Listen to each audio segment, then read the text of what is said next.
Ok, eu acho que eu vou tomar um puto hate por causa desse vídeo, mas ok. Você já pensou quem venceria em uma guerra? O inferno do Helliverse ou o exército do mundo real? Não? Porque eu sim. E aqui eu estou aqui para analisar como que seria essa guerra hipotética. Esse vídeo será dividido em 3 partes. Na primeira iremos apresentar e analisar os dois lados da guerra, seu poder, do que são capazes e fraquezas. No segundo, analisaremos como seriam os dois cenários dessa guerra. O primeiro em que a humanidade ataca o inferno e o segundo em que o inferno ataca o mundo humano. E no terceiro teremos as considerações finais. Haverá algumas regras e condições nesses cenários. 1. Os humanos só poderão usar equipamentos já existentes, ou que já existiram, nada de tecnologias e armas novas. 2. O céu não vai interferir em nada. 3. Os humanos não terão as tecnologias do Helliverse, exceto a criação de portais, e seus equipamentos serão de aço angelical no primeiro cenário. Mas o uso de portais terá limitações. 4. Não terá poder do roteiro para ajudar nenhum dos lados. E 5. E último, ambos os lados estarão completamente unidos em suas causas. Ou seja, será o exército do mundo humano todo junto contra o inferno e o inferno todo contra o mundo humano. Ok, dito isso, vamos lá.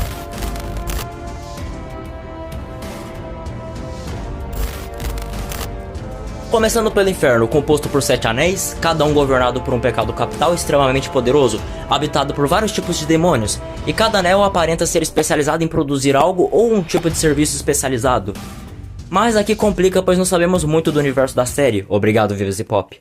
Por exemplo, não sabemos quantos demônios existem ou qual o tamanho dos anéis do inferno, então teremos algumas estimativas minhas. Vou considerar a população de todos os anéis, exceto do Anel do Orgulho, igual à população dos Estados Unidos, que é de 340 milhões de habitantes. Já a do Anel do Orgulho, eu vou considerar a população da Índia, a maior do mundo, com 1,4 bilhões de pessoas, totalizando 3,44 bilhões de habitantes no inferno, em sua colossal maioria civis.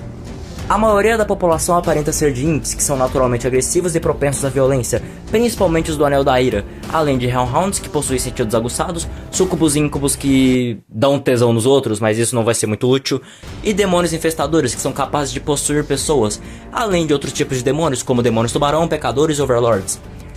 O inferno não possui exército, e mesmo que possua alguns armamentos mais pesados como lança-foguetes, ou as máquinas criadas por Serpentos, ainda são muito poucas. Além disso, a população do inferno, mesmo que vive em um lugar relativamente hostil, não estão prontas para uma guerra. A logística do inferno pode não ser das melhores, já que Pentagram City não é ligada a mais nenhuma cidade, mostrando que o inferno pode ter um problema com sua logística. Por mais que a natureza do inferno seja hostil, ela não é impossível de se vencer.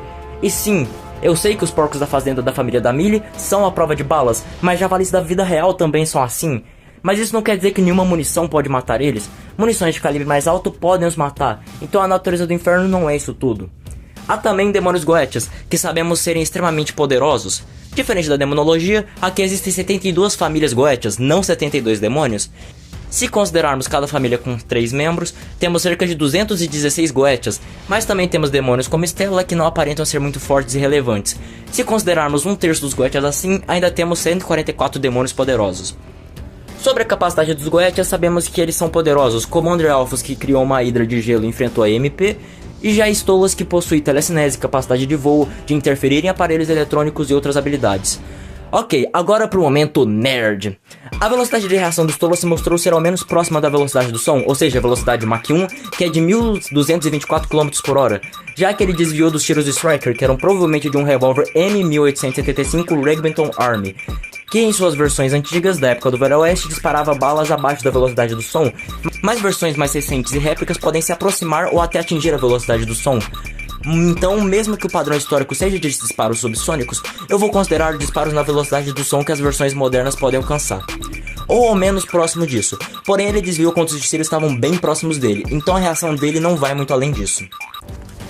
Eu creio que a velocidade de voo dele também deve chegar próxima da velocidade do som, talvez até atingindo essa velocidade em condições adequadas e em sua velocidade máxima.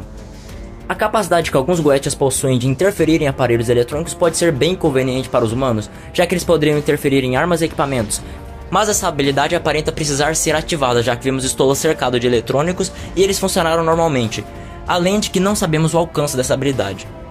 Além disso, os goetas e demônios mais fortes podem se mover por portais, mas aparentemente precisam saber onde está o local ou pessoa que eles desejam alcançar, já que Stolas não foi até Octavia quando essa fugiu, e Asmodeus não foi até Fitz quando esse foi sequestrado. Temos as legiões dos demônios Goétias e que os pecados comandam, que eu somei todas segundo a Wikipédia e deu 2.655 legiões. Há fontes que dizem que as legiões são compostas por 666 demônios, outras por 6.166. Eu fico com essa última, totalizando 17.698.230 demônios. Caralho, é muita gente! Não sabemos o que compõe essas legiões. Alguns teorizam que sejam ímpios de armadura, sendo um paralelo aos exorcistas. Eu teorizo que podem ser esses carcereiros. Enfim, eu creio que o nível de um demônio dessa religião deve ser próximo do nível de um pecador ou de um demônio comum, mas com algumas habilidades a mais, mas não tão grandioso. Temos por último os pecados, que são extremamente poderosos e temidos. Lúcifer, por exemplo, se mostrou capaz de controlar raios, fogo e até certo ponto, o clima. Capacidade de mudar de forma, voar e lidou com Adão facilmente, o mesmo Adão que solou o Alastor e destruiu um prédio facilmente. Porém, eles não são invulneráveis. Vox e Striker nos mostraram que eles podem ser derrotados, principalmente se pegos de surpresa, e que o metal angelical pode anular seus poderes, os deixando impotentes. Agora vamos pro exército do mundo real. Devo avisar que aqui teremos muitas estimativas, já que não temos números 100% precisos de quanto equipamento militar existe no mundo ao todo. Então serão estimativas ou ao menos a soma dos principais exércitos. Dito isso, vamos. Estimam que todos os exércitos humanos juntos possuam algo em torno de 40 a 45 milhões de soldados, o que é gente pra caralho. De 40 a 50 mil aeronaves de combate, entre elas caças, aviões de ataque ao solo, suporte, transporte de tropas e assim por diante. Pelo menos 4 a 6 mil navios de vários tipos, entre eles porta-aviões, fragatas, corvetas, destroyers, submarinos, sim, submarino conta como um navio, e outros navios como transporte de tropas e apoio logístico. 55 mil tanques de guerra operacionais no mundo e 73 mil se contarmos os que estiverem na reserva, além de mais 400 mil outros veículos de combate, totalizando pelo menos 450 a 500 mil veículos de combate. Estima-se que existem cerca de 70 a 100 mil peças de artilharia e 45 a 60 mil drones de combate. Mas o exército humano ainda enfrenta o problema da logística, não podendo mobilizar todo o seu contingente de uma vez. Se os humanos usassem portais sempre, eles poderiam usar muito do seu contingente, mas eu vou considerar que apenas poderão ser usados portais em algumas ocasiões, não sempre, para não virar um spam de portal. Então poderiam ser mobilizados cerca de 9 a 12 milhões de soldados, e lembrem-se, muitos desses militares não são soldados em campo, mas ficam em funções de logística ou outras, mas ainda assim são muitos soldados. 160 a 200 mil blindados, 45 mil tanques, 28 a 38 mil peças de artilharia, 9 a 12 mil aeronaves, 3 a 45 mil drones e uns 2.500 navios. Isso tudo sendo o máximo que os humanos poderiam operar em simultâneo e que a logística pode suportar. E sim, eu sei que esses números podem parecer absurdo, e eu também achei isso, mas lembre-se que só os Estados Unidos sozinho opera cerca de 45 mil blindados de combate simultaneamente. Então sim, a capacidade de combate dos seres humanos é absurda, inclusive em seus números. E lembrem-se, sobre esses números, eles podem ser tanto menores e podem ser maiores do que os aqui citados. Lembre-se, isso são só estimativas minhas. Lembre-se também que os humanos têm a guerra eletrônica, que é a guerra no campo eletromagnético, que inclui coisas como atrapalhar radares e comunicações inimigas, sendo isso um elemento fundamental para a guerra moderna. Algo que poderia ser um problema é que quando chegássemos ao inferno, os humanos não teriam sinal de GPS, mas por mais que as armas modernas como aviões e tanques usem GPS, eles não são dependentes de GPS, tendo várias outras formas de se localizar e organizar sem o GPS. Enfim, finalmente vamos pra treta, a guerra humano-demoníaca.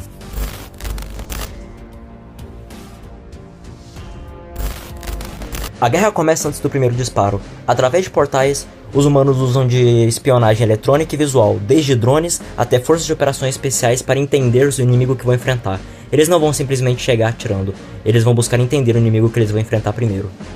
No início, os humanos estavam com medo ao saber que iriam enfrentar o inferno, mas ao ver que o inferno não é como eles pensavam, o medo diminui muito. Eles localizam Lúcifer e os Overlords, e aprendem sobre eles, e sabendo que Lúcifer é uma grande ameaça, ele vira o alvo primário. Diferente de uma invasão convencional, eles vão com armamento pesado logo de cara, sem medo de gastar. Aproveitando que Lúcifer não estaria esperando por isso, distraído com algo, ou melhor, dormindo, os humanos atacam. Bombas perfurantes, enxames de drones e drones kamikaze, artilharia de fora da cidade, mísseis guiados e ataque aéreo de precisão são todos lançados para cima de Lúcifer e o hotel de uma vez. Em segundos, o hotel é reduzido a escombros com dezenas de mortos. Lúcifer cai por esse ataque massivo, sendo pego de surpresa por tantas armas avançadas e angelicais. O ataque de saturação foi demais para o Lúcifer e o hotel suportar. E antes que digam que isso não faz sentido, Vox e Striker nos mostraram que, se pegos de surpresa, até um ser poderoso como um Goetia ou um Pecado podem ser derrotados por um ser mais fraco. E eu também tirei Lucifer da jogada aqui pra ter vídeo. Eu disse que não ia ter roteiro ajudando ninguém. Mas se eu não fizesse isso, talvez não teria vídeo. Mas sim, eu realmente acho que o Lucifer tinha grande chance de morrer pra esse ataque. Charlie e muitos também morreram no ataque. Talvez alguém sobrevivesse se estivesse fora do hotel, provavelmente Alastor, mas se ele estivesse no hotel, também morreria. Caso não estivesse no hotel, Alastor ia ver que algo estava errado e iria para o hotel, se deparando com escombros e posteriormente com as tropas humanas avançando. Um combate começa, e Alastor luta contra os humanos. Seus minions são quase inúteis, mas seus tentáculos e capacidade de se mover por sombras são um problema para a infantaria com pouco apoio. Os humanos recuam brevemente, mas logo voltam, dessa vez adaptados. Quando Alastor se move para entre eles, eles o recebem com fogo pesado, forçando ele a recuar. A cada segundo, Alastor fica cada vez pior. Cada tiro e explosão angelical o deixam cada vez pior, com ferimentos que não podem ser curados facilmente. Por mais que tenha resistido, talvez por alguns minutos, ele não resiste, e morre pela chuva de tiros e explosões. Ou foge, mas creio que até mesmo o poderoso Alastor cairia. Se alguém milagrosamente sobreviveu ao ataque do hotel, também seriam mortos. Agora a invasão começa de verdade. A infantaria avança pela cidade com apoio de blindados leves e até tanques. O apoio aéreo existe, mas não é tão grande. Aviões não são usados tanto. Em seu lugar, o apoio aéreo é feito principalmente por helicópteros e drones. Os demônios são pegos de surpresa, primeiro pelo conflito no hotel e agora pelo massivo ataque. A esmagadora maioria foge com medo, e os que tentam resistir, morrem. A maioria dos demônios são civis sem treinamento militar ou força significativa. Máfias e gangues tentam resistir, mas também caem. O exército se depara com outros overlords, mas aprenderam com Alastor e estão prontos. Caso Alastor tivesse morrido no ataque ao hotel, o que aconteceu com Alastor iria acontecer aqui. Os humanos iriam aprender e se adaptar. Os overlords Prick e Hatchet caem facilmente. São os mais fracos. Carmilla e Rose também caem se não fugirem. Os V são os que mais dão trabalho, lutando juntos, mas a chuva de tiros é demais.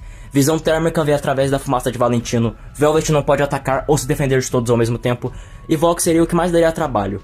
Shockwave, o tubarão gigante de Vox, voa pelos céus em até Mach 1, mas ainda é um alvo grande e é abatido por mísseis que voam muito mais rápido. A chuva de tiros é demais, o fogo de saturação é demais até para os overlords, infantaria, blindados leves e tanques atirando é demais para aguentar. Além disso, o céu também é uma ameaça. Aeronaves de ataque ao solo se tornam um terror, como a aeronave de ataque leve brasileira A-29 Super Tucano, que pode ser armado com metralhadoras, canhões, mísseis, bombas e foguetes, mostrando por que é a melhor aeronave de ataque ao solo leve do mundo. Caso o A-29 não desse conta, o inferno conheceria algo ainda pior, o A-10 Thunderbolt, armado com um canhão rotativo GAU-8A Avenger, mísseis, bombas e foguetes. Para vocês terem uma ideia, isso é um Fusca e esse é o canhão do A-10. O avião foi literalmente construído em torno do canhão. E acredite, se tem um avião que aguenta pancada, é ele. Por mais que resistam, os Vs caem. Se um fugir, seria Vox. Isso se não morresse também. Maestro e Zeze caem. Zeze principalmente por ser um alvo grande e fácil. Provavelmente morta por um tiro de um tanque ou um blindado que estava longe e escondido. Ela provavelmente não viu o que o atingiu. Caso alguns overlords fugissem, eles apenas adiariam o inevitável, cedo ou tarde também seriam abatidos. Em um dia, ou um pouco mais, a cidade é conquistada. Sua população fugiu ou foi morta. Os humanos conquistaram a cidade, mas não sem perdas. Os que mais sofreram foi a infantaria, com talvez milhares de baixas, principalmente pelos overlords, Alastor e os Vs em particular. Talvez Aston também, já que ele parece ser realmente forte. Os humanos logo perceberam que as coisas serão difíceis e que terão que se adaptar. Fortificações passam a ser formadas em Pentagram City conquistada. Uma parte das tropas fica, mas a maioria avança para cidades próximas.